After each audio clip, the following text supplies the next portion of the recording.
ये आतंकवादी आए और वहां पर्यटकों के ऊपर गोली चलाने लगे। आतंकवादियों के मंसूबे को समझिए, गोली मारे हैं उनकी मंसूबा को समझिए। गोली मारने के बाद महिला को कहती है कि हमें भी मार दो, तो कहता है कि नहीं, तुम्हें नहीं मारेंगे, तुम जाके अपनी सरकार को बताना। मतलब इन्हें पता है कि ये सरकार को बात बताया जाएगा। दूसरी बात, जाति धर्म पूछा गया, हिंदू हो कि नहीं, कलमा पढ़ो। और उसके बाद कोई लोग कह रहे हैं कि आतंकवादी का धर्म नहीं होता है। कलमा कौन धर्म का आदमी पढ़ाता है जी?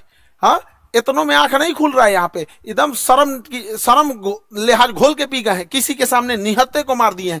इससे कश्मीर में जो सबसे बड़ी समस्या आएगी, हम लोगों को जब धारा 370 हटा था तो 5 साल लग गए ये चीजों को नॉर्मल पटरी पे लाते हुए। उसको 5 मिनट में सब रौंद के चला गया। साहब कौन पर्यटक वहां जाएगा? पर्यटक जिनके पास ज्यादा पैसे होते हैं वही लोग। गरीब आदमी का मतलब पर्यटन मतलब कौन सी होता है? ननिहाल चल जाता है पर्यटन, मतलब हो गया नानी के घर घूम लिया, हो गया पर्यटन, हो गया है। लेकिन ये लोग जो जा रहे थे भारत के अन्य हिस्सों से, अभी उन पे क्या बीतेगी? पूरा मनोबल तोड़ के रख दिया। ये सब अपने मंसूबे में कामयाब हो रहे हैं। इससे क्या होगा बताइए? पहलगांव में ना कोई फैक्ट्री है, ना कोई इंडस्ट्री है, कुछ है ही नहीं है। पर्यटन से ही इनकम होता है। तो इन लोग की इनकम डूबेगी। जब इनकम डूबेगी गरीबी आएगी, अनएम्प्लॉयमेंट बढ़ेगा। और यही पाकिस्तान चाहता है कि कश्मीर में भयानक गरीबी आए, क्योंकि जब गरीबी आ जाती है, इंसान के पास एकदम गरीबी आ जाएगी, तो फिर इंसान देखता है कि हमारा पेट कैसे भरेगा। अब यही पाकिस्तानी उन्हें हथियार थमाते हैं सब। तो एक और वो दिखाते हैं सर, देखो कश्मीरी तुम्हारे साथ है। आज कश्मीर वाले देखो तुम्हारे साथ कौन खड़ा है। अपने आप से पूछ के देखो ना कश्मीर वालों, कि अगर पाकिस्तान हमारे कश्मीर के पीछे नहीं पड़ा रहता, तो आज जिस तरह गोवा डेवलप है, आज इस तरह सिंगापुर डेवलप है, ठीक उसी तरह से जम्मू कश्मीर भी डेवलप रहता।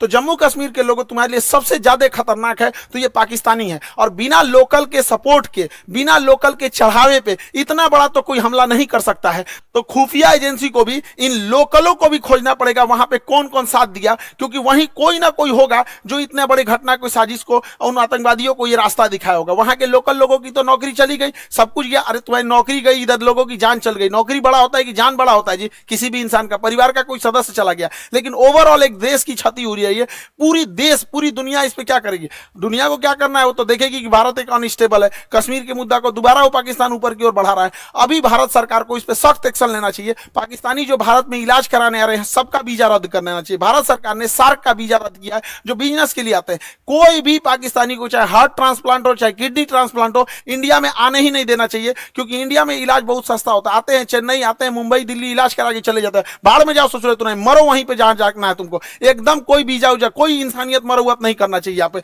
Air space